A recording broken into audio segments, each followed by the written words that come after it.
At the dawn of the 21st century, space agencies in Europe and America began making plans to land the first humans on Mars. But manned missions to the Red Planet have been proposed before.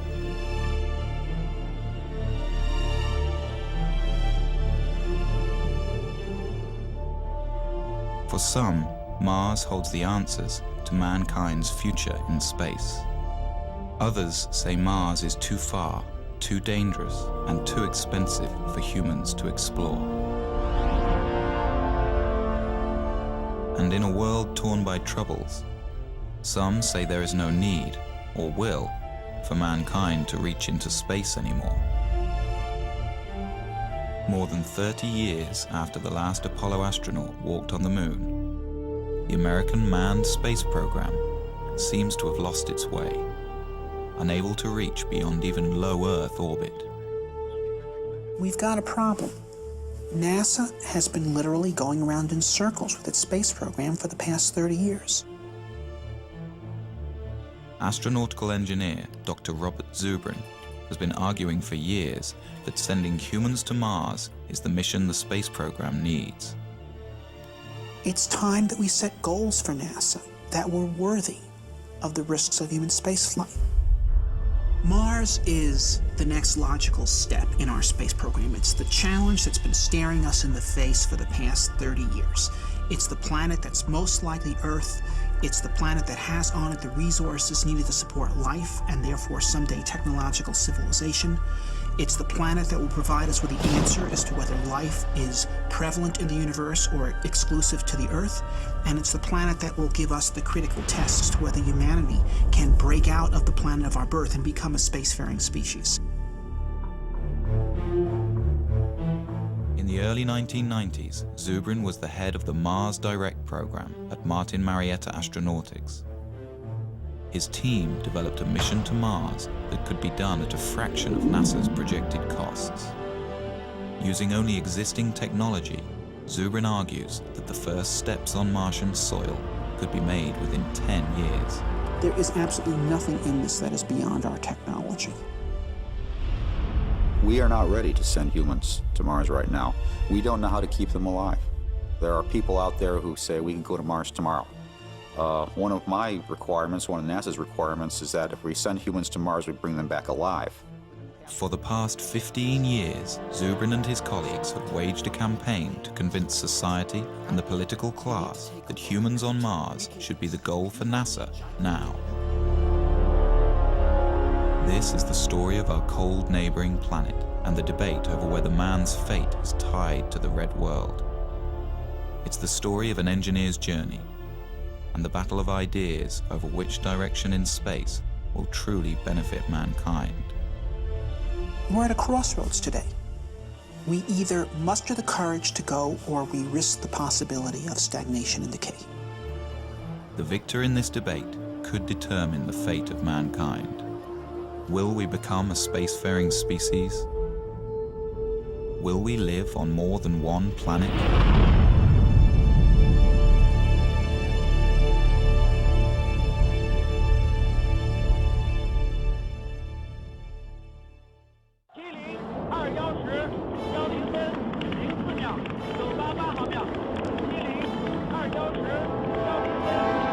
In the winter of 2003, the Chinese put their first taikonaut in space.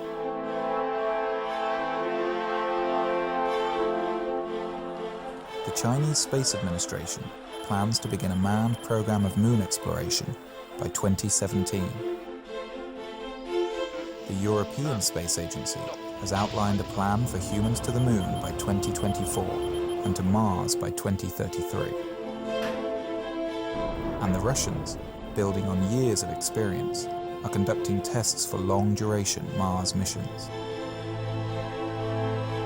In America, with the impending retirement of the shuttle fleet and the completion of the International Space Station, the Bush administration announced in 2004 the Constellation program, on the moon, a plan that would return Americans to the moon by 2020.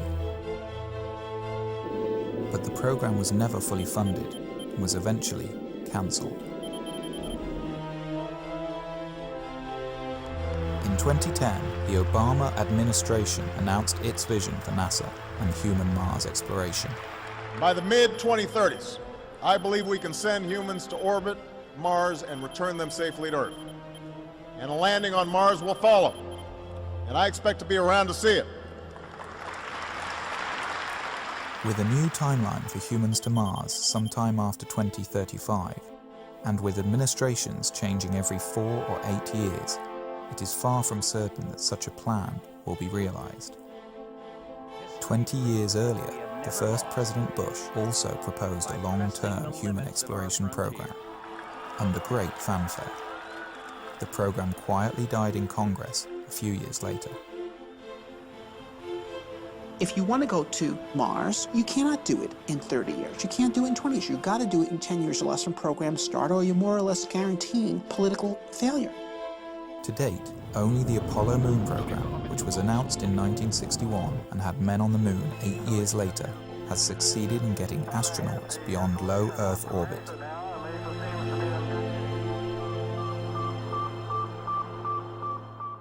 I was 5 when Sputnik flew. And while to the adults, Sputnik was a terrifying event, to me, as a child who was already reading science fiction, it was exhilarating, because it meant that this possibility of a spacefaring future was going to be real. And I was 9 when Kennedy gave his speech committing us to the moon. To go to the moon in this decade and do the other things, not because they are easy, but because they are hard. I grew up during the 60s, when it was Mercury, it was Gemini, it was Apollo. Every month, NASA was doing something more impressive than in the month before. We were going to be on the moon by 1970, Mars by 1980, Saturn by 1990, Alpha Centauri by the year 2000. We were moving out, and I wanted to be part of that. And so I got myself a scientific education. But then, in the early 70s, it's all collapsed. We achieved the first part of that program, Moon by 1970, but the Nixon administration shut down the rest, and we did not move out into space. And for a while, I accepted that, grudgingly. I became a science teacher. But then in the early 80s, something hit me, and I said, I'm not going to accept myself doing less than what I had dreamed of doing when I was a boy. Zubrin went back to graduate school, getting advanced degrees in engineering and aerospace. He then went on to work at Martin Marietta, which later became Lockheed Martin, designing interplanetary missions. It was here that Zubrin's obsession with the red planet began to take hold.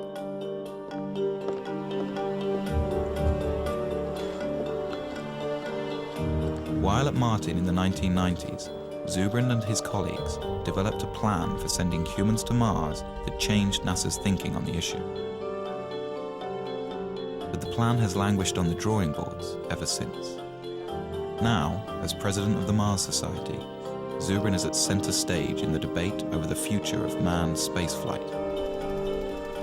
Known as a smart, visionary scientist, he has authored several books on exploring space and is the self-appointed spokesman for the possibility of colonizing Mars. Mars is where the future is. Mars is the closest planet to the Earth that has on it all the resources needed to support life and therefore technological civilization. It has water, it has carbon, it has nitrogens, it has a 24-hour day, it has a complex geological history that has created mineral ore, it has sources of geothermal energy. Mars is a place we can settle. One reason for such optimism over a frozen world like Mars is evidence that 2 billion years ago, Mars was a much warmer and wetter place. We think that at one time in the ancient past, Mars was very similar to the condition of early Earth. This Martian warm age lasted for over 1 billion years and could have been a suitable environment for the development of life. If we go to Mars and find evidence of a second genesis on Mars, I think we can conclude that the universe is full of life. We can probably conclude that on some planets that life evolves to more complex forms, and I think we'd be reasonable to conclude that intelligence could also emerge on some planets as well. It really does answer the question, are we alone? And that to me is a question that transcends science. It's a philosophical, societal, as well as scientific question. To me, that's the big prize. That's why Mars is interesting. That's why human exploration makes sense. Space programs are often criticized for the huge sums of money they require. Although the American space program is less than 1% of the federal budget, a human mission to Mars may have to wait for better times. There are those who say that we have many problems to deal with here on Earth, and we need to postpone ventures such as the human exploration on Mars until these problems are solved. Well, there were many problems in Spain in 1492, and there still are. There are problems that need to be dealt with here on Earth and should be dealt with. But we also have to think of the future. We also have to think about opening up new volumes in human history.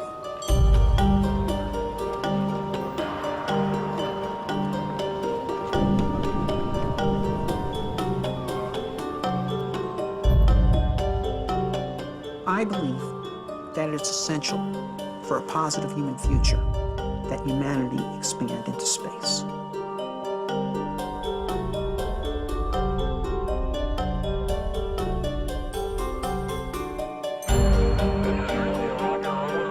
The greatest value that we got out of Apollo was the creation of intellectual capital through the inspiring of millions to go into science and engineering to be part of the great adventure of human expansion into space. There's a phrase that happened with the Apollo program, which was, if we can go to the moon, we can. And then everybody's filled in whatever they were interested in. Build mass transit, cure cancer, do this, do that. The point is, it did give us a sense that we could accomplish great things. It did bring out the best of us. We excited a generation of engineers and scientists. The generation that built the computers and cell phones and all the technology everybody uses today and takes for granted. If we set humans to Mars as our goal, we'll get millions of new scientists that will create new inventions, new industries. This is the enormous payback, and we can get it if we set the kind of challenge that will inspire the youth. To Zubrin, civilizations, like people, thrive on challenge and decay without it. We have everything we have today because of our predecessors who had the courage to leave the world of the known and go out into the wilderness and build new cities. And if we stop being people like that, then we will hand down much less to our posterity than our ancestors handed down to us. So there's the choice in life. One either grows or one decays. Grow or die. I think we should grow. History proves that we have never lost by pressing the limits of our frontier. In the summer of 1989, the first President Bush announced the Space Exploration Initiative, directing NASA to draw up long-term plans to get humans back to the moon and begin developing a program of manned Mars exploration. At Martin Marietta, Zubrin and his colleagues looked forward to moving NASA's space program outwards after 2 decades in low Earth orbit. Of course, we were very excited when Bush made his call saying that he was making a national commitment to implement such a program. NASA assembled a large team to take on the space initiative. In 90 days, the team developed a 30-year plan that required an enormous buildup of space infrastructure. What the NASA bureaucracy decided to do was basically design the most complex mission they possibly could in order to make sure that everyone's pet technology would remain mission critical, which is the exact opposite of the correct way to do engineering. First, NASA would triple the size of the planned space station and add enormous hangars, as well as free-floating fuel depots, checkout docks, and cruise stations. Then, on the moon, they would construct more shipbuilding facilities, bases, and depots. Next, the moon crew would construct the Mars ship, a huge craft dubbed by its detractors as Battlestar Galactica. This ship would carry everything to Mars over an 18-month flight. Once in Mars orbit, a small group would descend to the surface, spend a few days, then plant a flag in the ground and go home. plan became known as the 90-day report. To those of us at Martin who had been engaged in designing Mars missions, when they saw the monstrosity of complexity of the 90-day report, we were dismayed, and it was readily apparent to anyone with any insight that that program would fail politically. The plan was submitted to Congress. The estimated cost, $450 billion. The legislators went into sticker shock. This would have been the single most expensive program for the United States since World War II. By the end of 1990, Congress had refused all requests for SEI funding. When the realization came that SEI was doomed, Zubrin wrote a memo to his colleagues at Martin Marietta, outlining his problems with the NASA plan and arguing for a more direct approach. Zubrin favored launching a Mars mission directly from the surface of Earth, using only existing rocket technology. This negated the need for a lunar base and avoided the complexity and cost of building ships in space. He also objected to NASA's plan for a short surface stay on Mars, a mission that would amount to little more than a flag and footprints exercise. To Zubrin, we were going to Mars to explore and develop a new world. To maximize surface time, Zubrin proposed using a faster flight path, known as a conjunction-class mission. This would mean a crew could arrive on Mars after only a 6-month journey. They would then remain on the Martian surface for a year and a half. This would give the team time to explore a wide area and conduct detailed research about the planet. Then, as the Earth return window opens, the crew would launch from Mars for the 6-month trip home. Zubrin was convinced that a simplified, more robust and cost-effective mission could be designed using these principles. Along with several like-minded colleagues, Zubrin decided to ask management at Martin to allow them to design alternative Mars missions. The management approved that, and we formed a team that was known as the Scenario Development Team of just 12 people from the whole very large Martin company. One team member, whose thinking was closely aligned with Zubrin's, was David Baker. I went off to my office and said, all right, how would I do a Mars mission if I had to pay for it and I had to go on the ride? And I said, well, it's going to be simple. There's going to be no on-orbit assembly. I really tried to take everything out of the mission that didn't absolutely need to be there. While the rest of the team focused on longer-term, more traditional mission plans that required on-orbit assembly, Zubrin and Baker decided to collaborate on a mission that could be done near-term. We decided to do Mars the way Lewis and Clark did America. Okay? Use the local resources, travel light, live off the land. Zubrin and Baker were convinced that a Mars mission could be launched directly from the ground. The other team members felt this was impossible, that the weight of the rocket fuel required for a round trip to Mars was so enormous it would render the launch ship impossibly heavy. To solve this problem, Zubrin was exploring a radical idea that had been kicked around the aerospace industry since the 1970s. The idea was to produce a methane-oxygen rocket fuel directly from the Martian atmosphere. It was a relatively simple and robust chemical engineering procedure that was done commonly in the 1800s, the era of the gaslight. If the idea worked, astronauts could land a relatively light ship with empty tanks. They wouldn't have to ship all the fuel with them for their return trip. This would radically lower their size and weight. The only problem was methane-oxygen fuel requires a hydrogen component. Hydrogen exists on Mars in the form of H2O, but water may be difficult or impossible to extract from the Martian environment. Really, the hydrogen was only 5% of the total weight of the methane-oxygen propellant being manufactured. So if you just say, okay, we won't be pure, we won't get all of the propellant from Mars, we'll just get 95% of the propellant from Mars. The other 5%, the hydrogen, we'll just bring from Earth.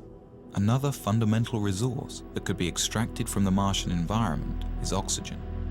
A second processing unit could separate oxygen molecules from the thin carbon dioxide atmosphere, providing breathable air for a Mars crew. If used intelligently, the same resources that make Mars interesting are precisely what could make it attainable. Baker and Zubrin had greatly reduced their mission mass, but they still found their ship was too heavy and would require 2 launches and assembly in space. Then Zubrin hit on an idea. Well, one of the key events of the Mars Direct development was one morning Bob burst in my office and said, "I've got it." The idea that I finally hit on in 1989 was that we would split the mission up into 2 parts, and we'd send the return vehicle out first with its own return propellant plant. So the propellant would be made on Mars before the first astronauts ever left Earth. With 2 separate direct-to-Mars launches, a human crew would have a fully fueled ship waiting for them on the surface of Mars before they ever left Earth. So Zubrin and Baker had come up with a plan that seemed to accomplish all of their goals. It was relatively inexpensive, development time was short, they could use existing technology, and it allowed for a long stay on the Martian surface. They dubbed their idea Mars Direct. SSC disconnect enable on. 35. Let guys go. Hydraulics go. Aboard an Ares rocket is the Earth Return Vehicle, or ERV. No one is aboard this ship. It will pave the way for the astronauts who, years later, will use the ERV to return to Earth. 1. Liftoff.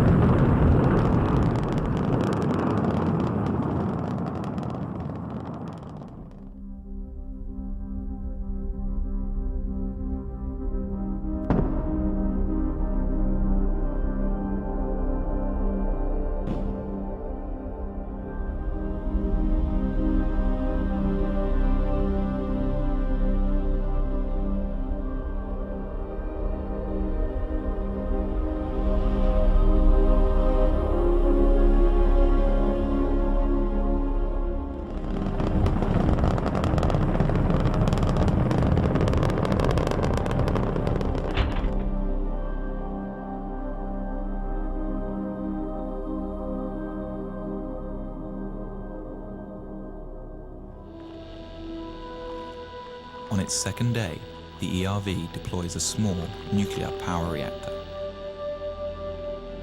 The reactor powers a chemical plant inside the ERV. The plant will produce the methane-oxygen rocket fuel for the launch home.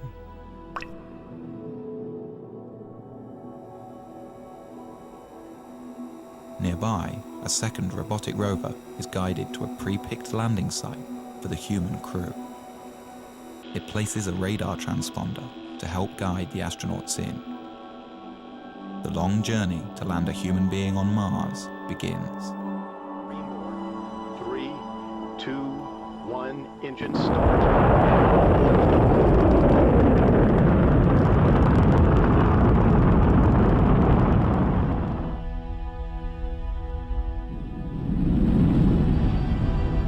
Carrying the most skillfully assembled flight team in history, 4 astronauts begin their 2.5-year mission to the Red Planet. This will be the first time a human has gone beyond the Earth-Moon system, 250 million miles farther than any person has ever been.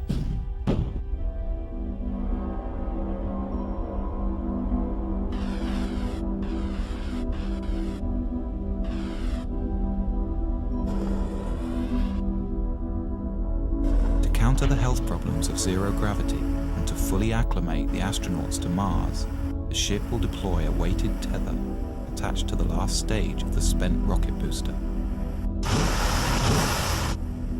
By thrusting the ship into a rotational spin, the counterweight of the rocket will create centrifugal force and thus artificial gravity. The crew will be able to live with their feet planted firmly on the floor during their 6-month transit. But the HAB is not entirely alone on its journey. Just ahead of it is a second ERV, identical to the first. Launched just a few weeks prior to the HAB, it will prepare the way for a second human crew that will follow 2 years later. It can also function as a backup for the first mission if anything should go wrong.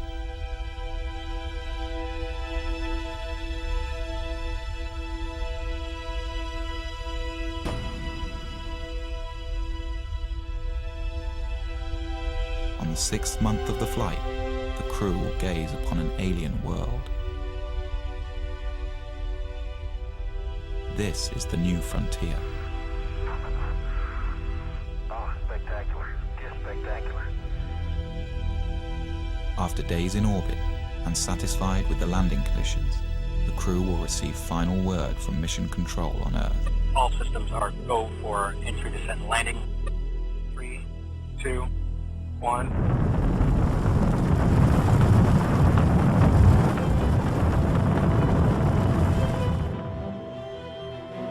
It will be a tense 40 minutes before people back on Earth get the signal from Mars and know if everything has gone well.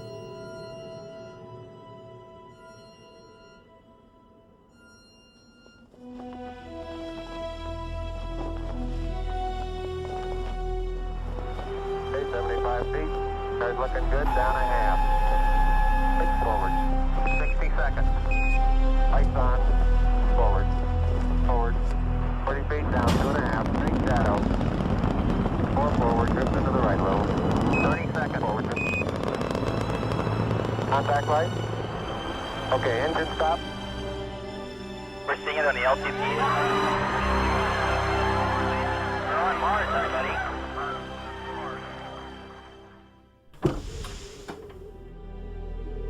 For more than 500 days, the astronauts will live on Mars and embark on one of the greatest journeys of discovery in the history of science. Will they find life? Or the fossilized remains of past life?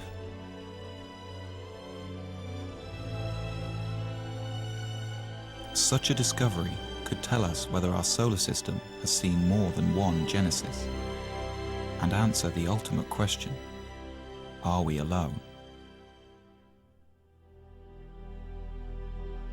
In any case, these explorers will be learning how feasible the colonization of Mars really is, and whether or not mankind has a future among the stars.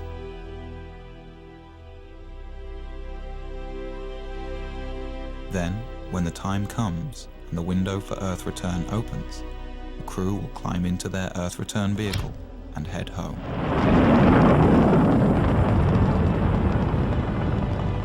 They will arrive home heroes, the first to stretch the limit of man's expanse from one planet to another, their names added to the list of great explorers of new worlds. In their footsteps, others will follow.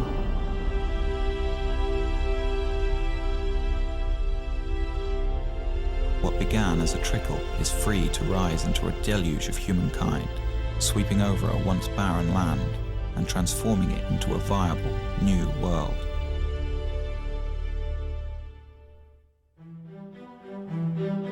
When Baker and Zubrin presented Mars Direct to their bosses at Martin, they expected the worst. To their surprise, management was excited about it. They liked the fact that everything needed was relatively simple and near-term. As time went on, Martin Marietta embraced Mars Direct as their creation and put Bob and I on an airplane to several NASA centers to present Mars Direct and try to build some momentum for it. Baker and Zubrin flew to the Marshall Space Flight Center in Huntsville, Alabama. This had been one of the original design hubs for the Apollo moon landings, but recently many of the engineers had become demoralized by the failure of NASA's SEI program. Tag team style, Baker and Zubrin presented their alternative mission architecture. The response was thrilling. The old-school Apollo crowd embraced it. This was a plan that actually made sense and was within reach. Baker and I gave a number of briefings. The first was at the Marshall Space Flight Center. Next was at Johnson. These people were incredibly excited. Over the next few weeks, Zubrin and Baker were flown around the country, pitching to all branches of NASA. And everywhere they went, the response was electric. The plan was standing up to scrutiny, and groups all over NASA were converting to Mars Direct. Their tour culminated in a public presentation to the National Space Society. The crowd gave the two aerospace engineers a standing ovation.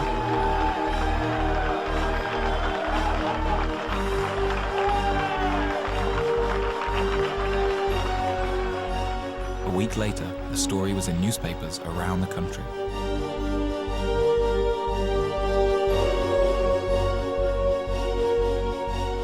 But a counterattack was beginning to form within NASA. The space station teams and many in the advanced propulsion groups were against the idea. Since Mars Direct didn't need their programs, they felt under threat. As quickly as doors opened for Zubrin and Baker, they began to close. NASA didn't want to pursue a Mars mission at that time. They didn't want to be derailed by a bunch of Mars fanatics that thought that their idea of what NASA should do should overwhelm what NASA thought NASA should do. What we did in Mars Direct was literally come up with the leanest solution, the one that involved the least spending on an assortment of technologies and infrastructural elements, including, for example, we made no use whatsoever of the International Space Station. And so people involved in all those programs were very upset because we were showing that you could go to Mars without their program being required. They felt that we were de-justifying them. The NASA administration rejected Mars Direct. The two engineers were outsiders again. But Zubrin remained determined. Bob had grabbed hold of it, and I could see that it was his, and no matter what I did, he was going to do what he was going to do, and he was going to be a proponent for it and push it, and I really saw my role sort of evaporate. It's a little bit like being a dim planet next to a bright star around him in terms of his enthusiasm, and you really can't compete with that. All you can do is decide how you're going to deal with it. By February 1991, Baker quit Martin to start his own firm. Zubrin battled on. For the next year and a half, Zubrin tried to get NASA to pay attention, giving speeches, writing papers, but Mars Direct's time seemed to have passed.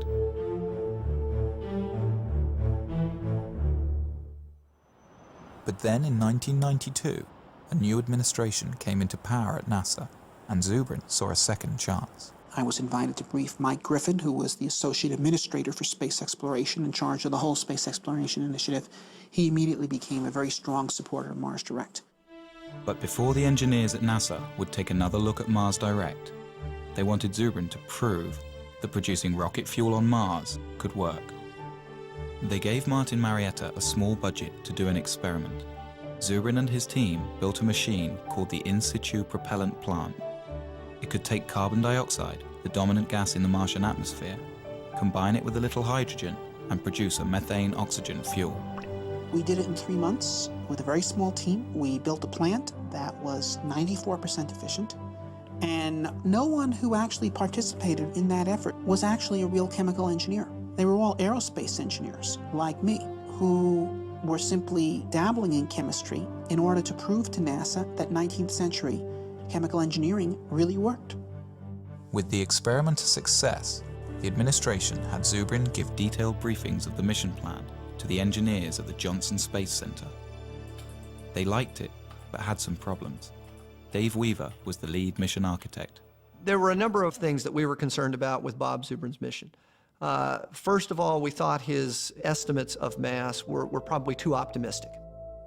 Didn't have sufficient margins for a variety of things, not the least of which would be things like provisions for the crew, the amount of water that would be required.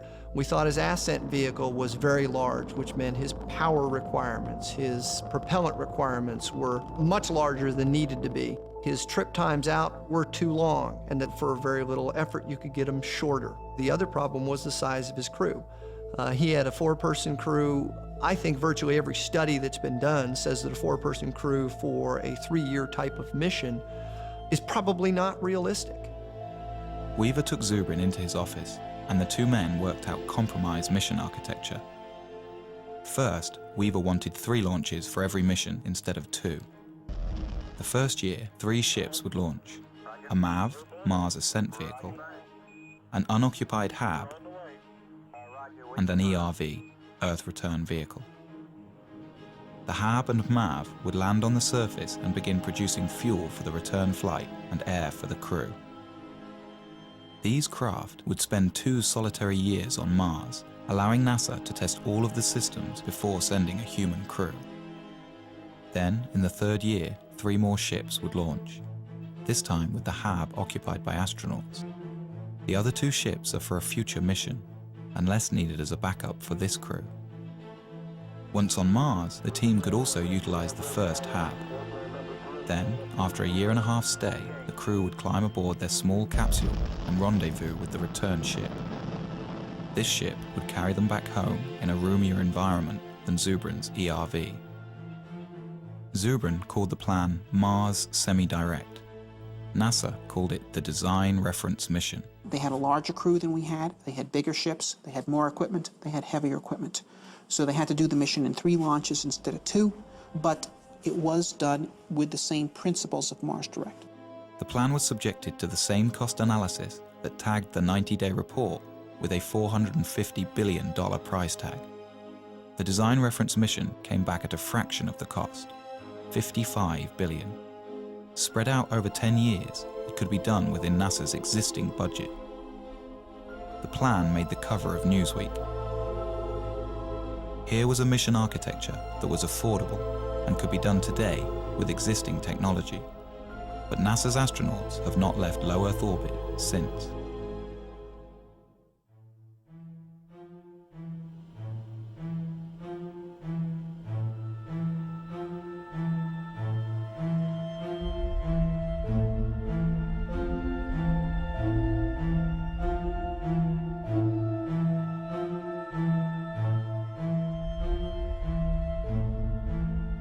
With the completion of the International Space Station and the retiring of the Space Shuttle program, a debate rages over the future of space exploration.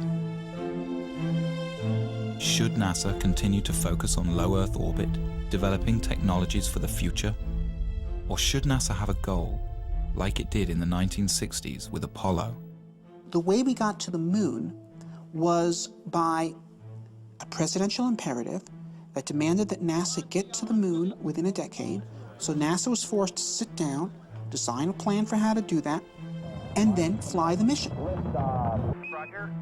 Since that time, without the presence of a driving imperative, we engage in basically a random set of constituency-driven programs which are justified ad hoc afterwards by the argument that they could prove useful at some time in the future when you actually have a plan to go somewhere. I think NASA has focused on a steady process where the government can't just pull the plug on their funding. I think the Apollo cancellation was very traumatic for NASA, and it really transformed NASA from what it was in the 60s to more of what it is now. If you have a singular program like going to Mars, then it is very vulnerable to having its funding pulled. NASA must be destination-driven. It is the only thing that allows the agency to be productive. NASA was 100 times more productive when it was destination-driven than in the period that it has not been. And we have stagnated in NASA since 1973. 30 years, more than a generation, has been wasted.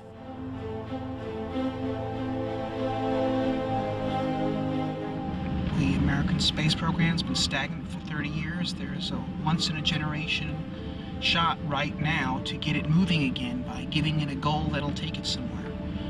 So the stakes today are high. And if you ask me if I am nervous right now, I am. Dr. Zubrin. Why is NASA stuck in low Earth orbit?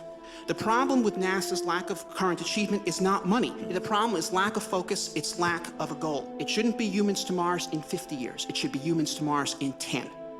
We can do this. We do not need gigantic nuclear electric spaceships to send people to Mars. That is pork, it's nonsense. The primary question I get from the American people is, why aren't we doing this? There's a big sense of disappointment, almost verging on a sense of betrayal. The purpose of spaceships is to actually travel across space and go to new worlds, not to hang out in space and observe the health effects from doing so.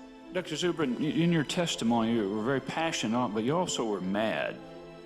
You're mad we haven't done this, or that this vision has been stolen from a generation? I guess you could say that. It's like Columbus coming back from the New World and Ferdinand and Isabella saying, so what, forget it, burn the ships. Okay, you know, that's what has happened in this country.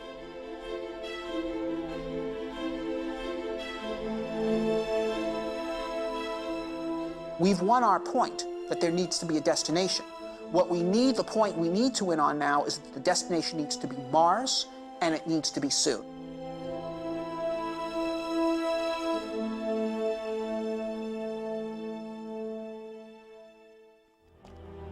The movement to send humans to Mars in the near term began at the University of Colorado in 1978. A graduate student in astrogeophysics named Chris McKay gave a small seminar on the possibility of introducing life to Mars.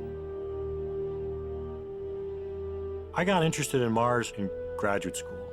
I entered graduate school the same year that Viking landed on Mars and sent back these images, and it sent back data that showed all the elements needed for life are here on this planet, and yet there's no life here.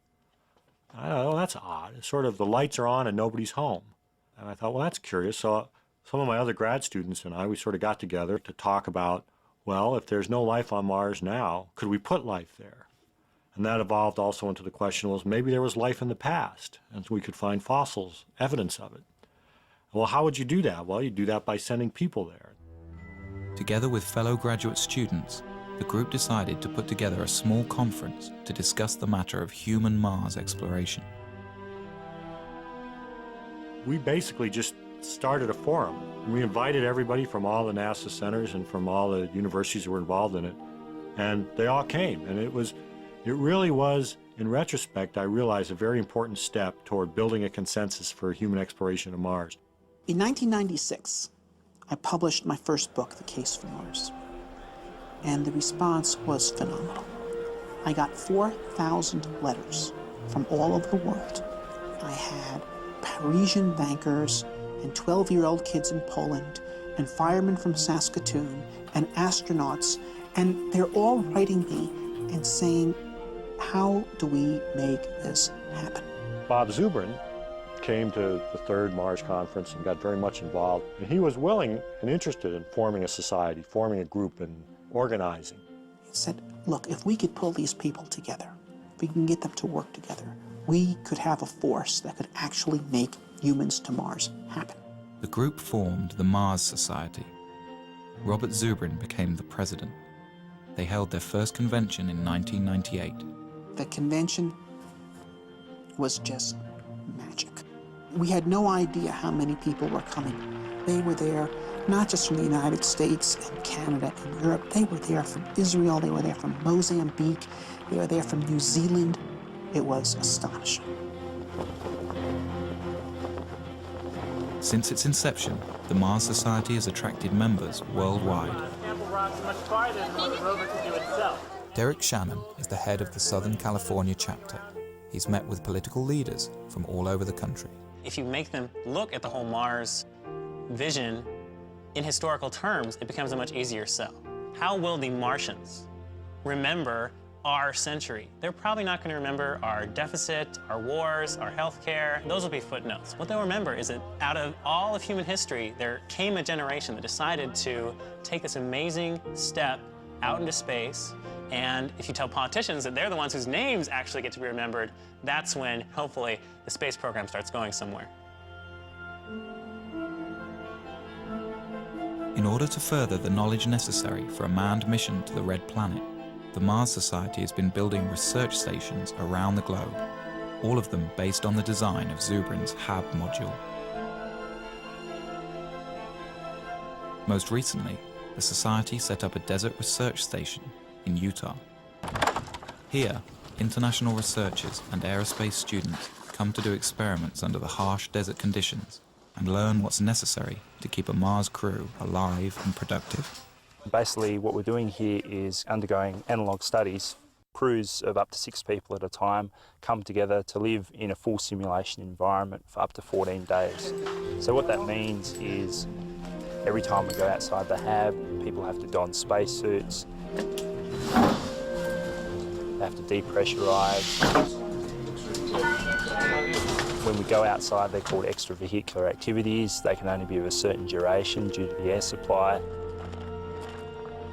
We have to recycle all our water and basically have our own food as well.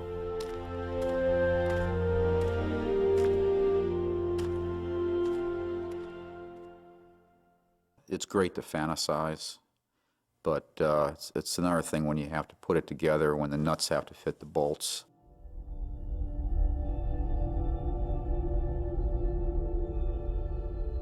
Like the Apollo missions to the moon, sending human beings to Mars will mean putting people in harm's way. There are many dangers in outer space, and many things could go wrong. A serious equipment breakdown could doom the crew to their deaths. Some argue that the risk of failure is simply too high. You know, back in the days when medieval man was looking out from Europe and thinking about exploring the world was unknown, and map makers populated their maps with dragons. We've got the same thing today. There are people who are afraid to go out into space, and they've populated their maps of the solar system with dragons. You know, we've got cosmic radiation, we've got zero gravity, we've got back contamination. But these are dragons that we can take on.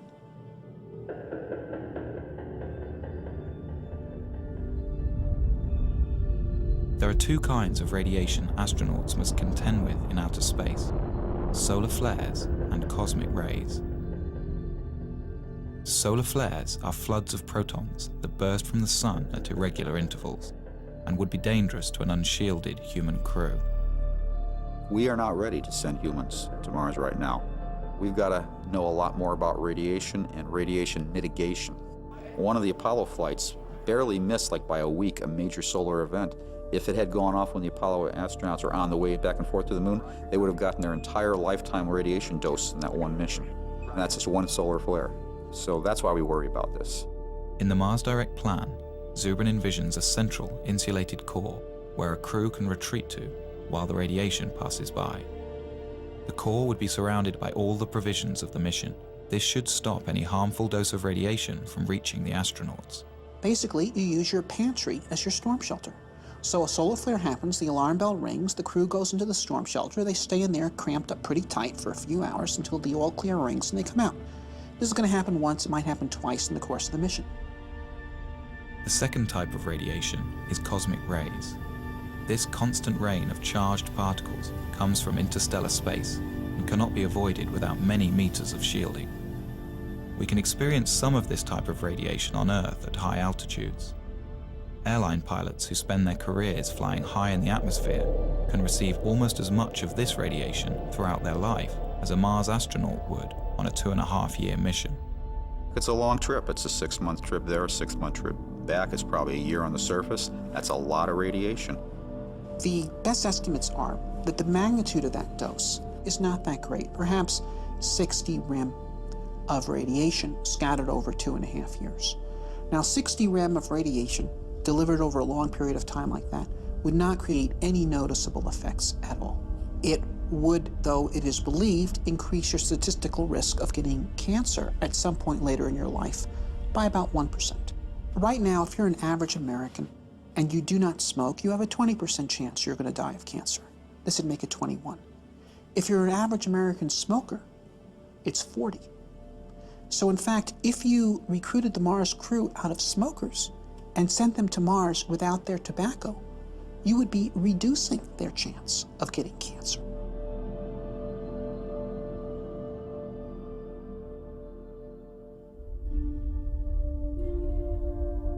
With the immense distance from Earth, never before experienced by a human being, with the constant dangers of outer space surrounding their small, life-sustaining craft, and with nowhere else to go, the psychological impact on a crew could be severe.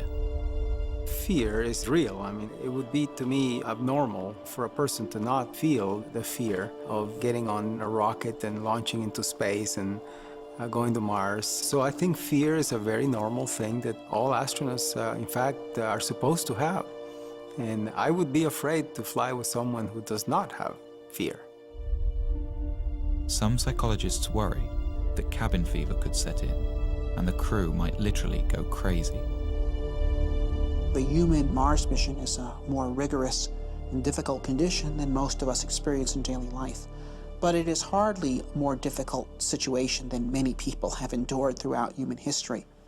We could compare the Mars crew to the crew of 19th century or prior sailing vessels, many of whom were away from home for 3 years or more than 3 years, under conditions in which they're eating extremely bad food, without any medical knowledge to support their health, commanded by brutal officers. In every respect, the crew of a human Mars mission with the full support of mission support and the whole world cheering for them and great rewards awaiting for them in life upon their return, is in a vastly superior condition.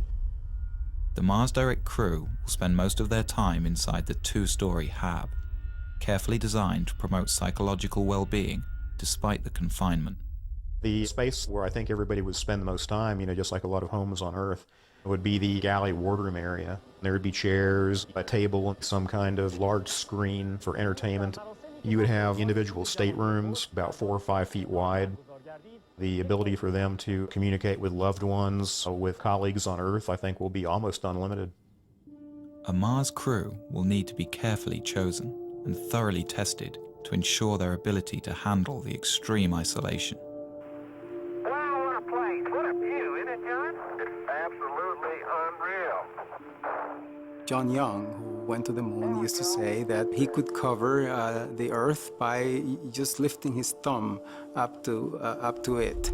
And he says that when you go to Mars, you are going to redefine the concept of loneliness. And so it is very important that the crew be well balanced and well chosen so that they can support each other.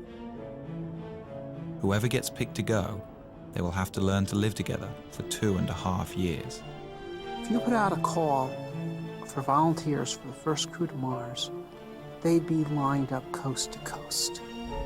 Most people recognize what's left after you go is the good you left behind. And to take part in a venture of this character, of such a historic character, of extending the reach of the human species, this is something of immortal significance.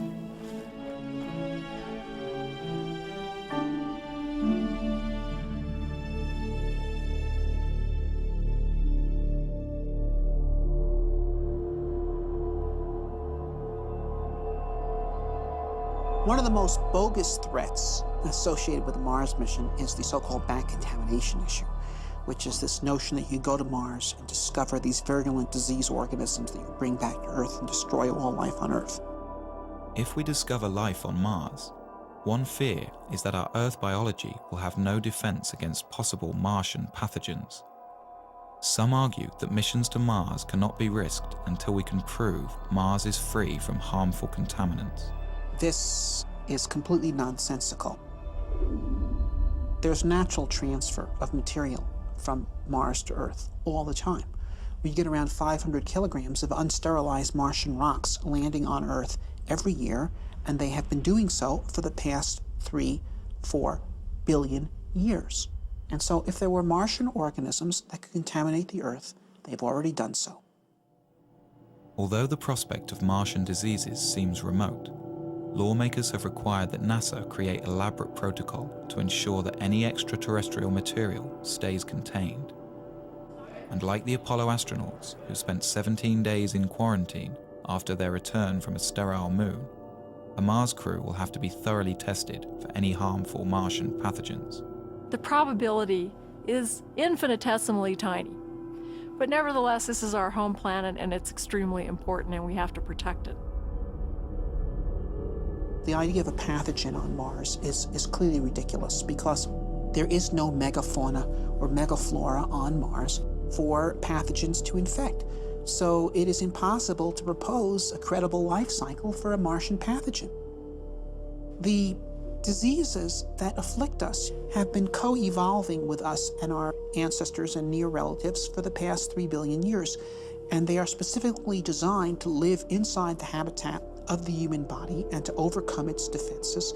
And they've been engaged in an arms race with the human defenses for those 3 billion years. This is why humans do not get diseases from distantly related species. For example, I don't know of any person who has ever contracted Dutch elm disease. And trees don't get colds.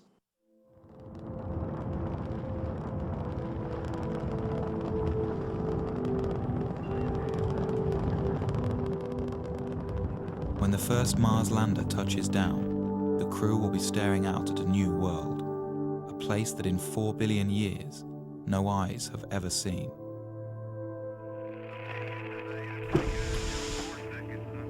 The crew won't be alone. millions of television viewers back home will be watching as the first man or woman places their footprint into the rust-colored soil. The crew will savor these moments, for here, someday, a new branch of civilization might begin, and future Martians will remember and celebrate this day.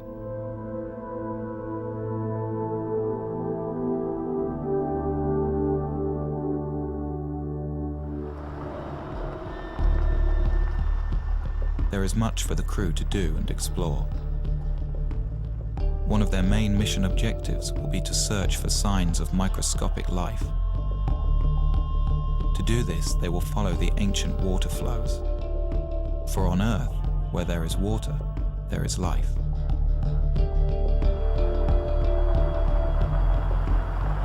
To help the crew in their search, they will have a pressurized rover that allows them to explore in a comfortable shirt-sleeve environment.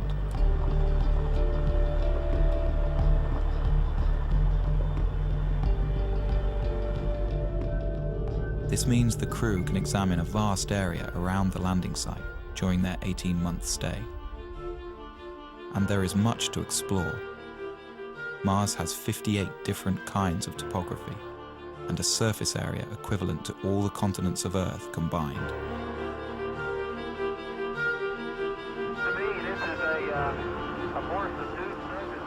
If these explorers can uncover the fossilized remnants of indigenous Martian life, they will redefine mankind's understanding of its place in the universe. For if life arose separately on a planet so close to our own, it strongly suggests that the universe is a biologically rich place and full of life.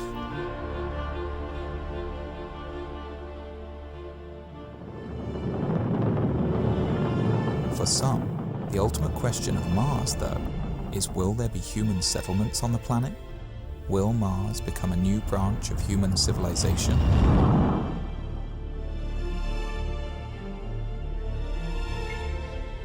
As each subsequent Mars mission explores a wider and wider area of the planet over several years, an ideal site for a base will be found, probably one with a thermal vent that can supply water and power.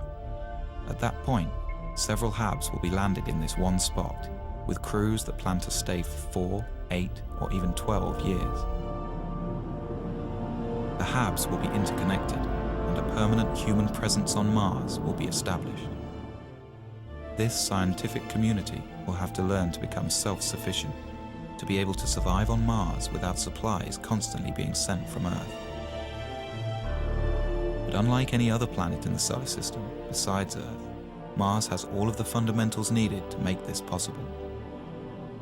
Its 24-hour and 37-minute day is critical for growing plants.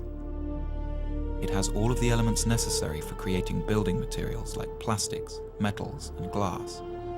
And it has oceans of water frozen into the soil. If we can develop this craft of living on Mars, then Mars becomes inhabitable. Not immediately physically, but intellectually. I mean, look, what determines whether an environment is habitable or not? Is Colorado habitable? We're not naturally adapted to live in Colorado. We're tropical animals. No one could survive a single winter night here without technology, such as clothing, efficient use of fire. We invented our way into becoming people that could colonize such hostile environments.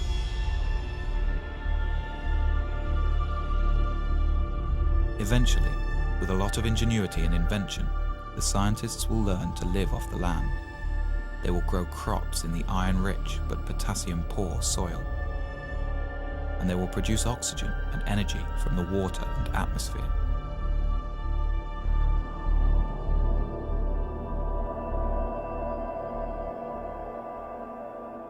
Sooner or later, children will be born, the first true Martians. They will grow up to see Mars as their home. With time, more and more people will arrive. These won't only be scientists, but settlers, people who plan to stay. They may come for all kinds of reasons, but to them, Mars will be a chance to start over, to build a new life for themselves. The well of human social thought is not exhausted by the present age, and I don't think will ever be exhausted. There will always be people with new ideas on how humans should live together. With Mars so far away, the hold of Earth governments on their colonies will be tenuous. The Martians will need to govern themselves. Mars is not going to be a utopia. Mars is going to be a lab. It's an open frontier. It's a place where things are going to be tried out. I think we'll see a lot of noble experiments on Mars. Perhaps some of these Martian colonies with their novel ideas based on the best thought the 21st century has to offer, maybe they'll find ways in which humans create society that are more humane and offer more opportunity for human potential.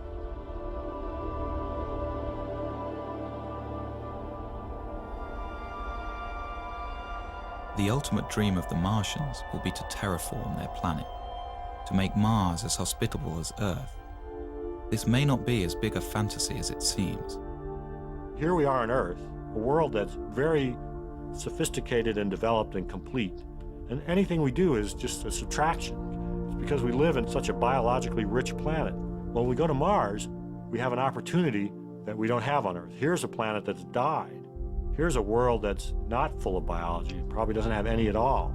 Well, there, we can actually do something to help. Once there are large human settlements on Mars that will have significant industrial capability, we could actually start addressing ourselves to the question of transforming the Martian environment itself, terraforming Mars, as it's called, because Mars was once a warm and wet planet, and it could be made so again through human engineering efforts. With daytime temperatures in the Martian tropical zone averaging around 0 degrees centigrade, and with an atmosphere only 1% as thick as Earth's, exposure to these elements by a human without a spacesuit would be instantly fatal. The first step to terraforming Mars and bringing it back to life will be for the Martian colonists to warm up their planet. Well, we know how to warm up planets. We're doing it on Earth by putting gases in the atmosphere. On Earth, it's not a good idea to warm up the planet. The temperature was just fine, thank you. We don't need it any warmer here. But in principle, if you could trap the sunlight reaching Mars today, every single photon that's hitting Mars, Mars would warm up in about 10 years. Well, obviously you can't trap every single photon that's hitting Mars, but you can trap about 10% of them with the greenhouse effect.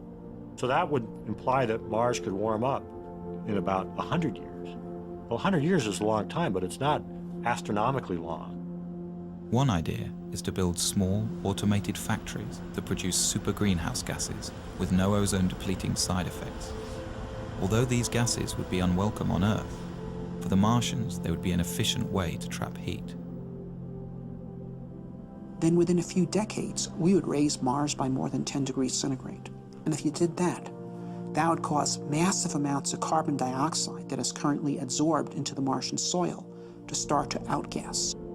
Carbon dioxide is also a natural greenhouse gas. As it builds up in the atmosphere, more and more heat will be trapped, which will in turn cause more CO2 to outgas. The process will become automatic, and as the atmosphere thickens, Mars will eventually reach a state of equilibrium and stay warm naturally.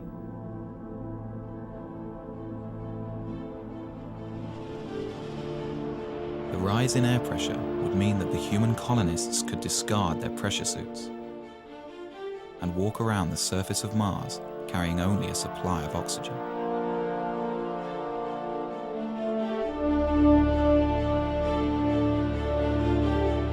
And as the temperatures rise on Mars, water frozen into the soil will begin to melt out. And for the second time in its history, Mars would have liquid water on its surface. Dry Martian rivers will start to flow. Seas will rise, and there will be rain clouds in the skies.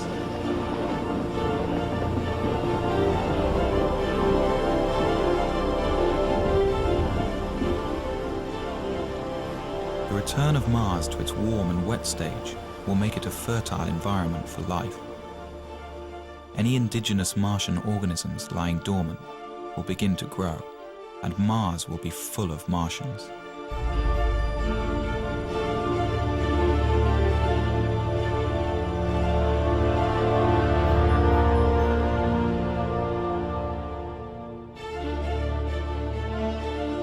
If no native life emerges, or that life is all dead, then humans could begin addressing the idea of bringing life from Earth. At first, it would be simple organisms, perhaps genetically engineered, that would thrive in the Martian environment. Then more complex plants could be introduced. The plants would be right at home in the carbon dioxide atmosphere, and with no competition and a whole planet to cover, they could transform Mars into a green world.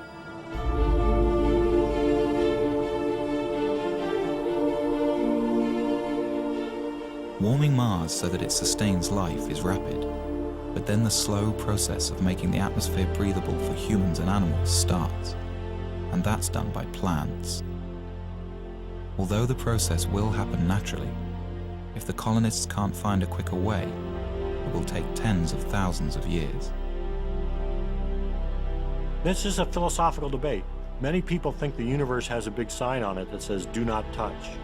Leave it alone. It was made this way. It is not in our purview as human beings to change anything." I can respect that view, although I disagree with it. I think the universe has a big sign on it that says, "Go forth and spread life." Because when I look around the universe, I think life is the most amazing thing we see. It is just incredible. And we human beings are uniquely positioned to help spread life from this little tiny planet, which it seems to have been started on, beyond. And that's our gift. Earth's gift to the universe, I think, is the gift of life.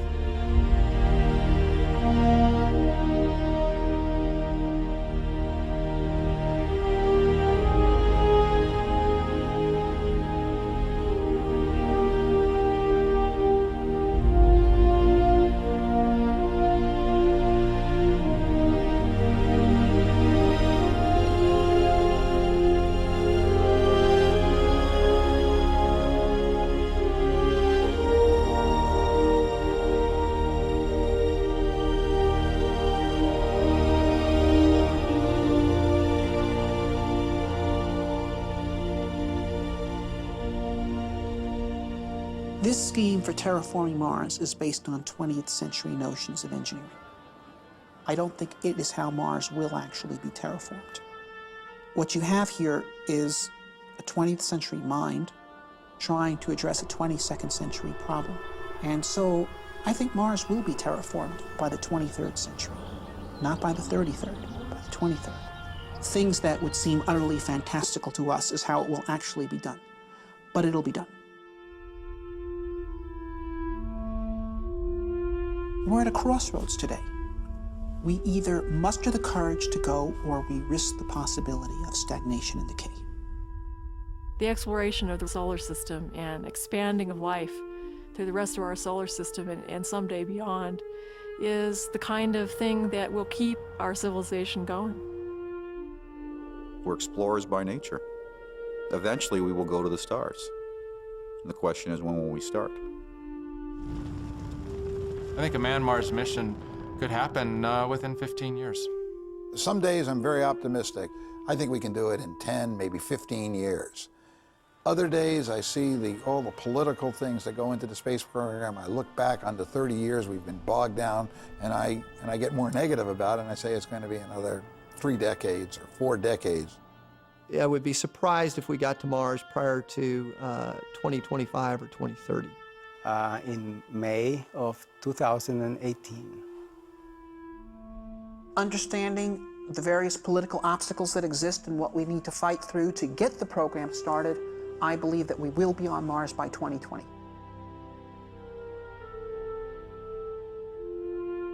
You have to believe in hope. You have to believe in the future. There are more and more people coming around to the point of view that a positive future for humanity requires human expansion into space. We will eventually break through the forces of inertia that have been holding this thing back.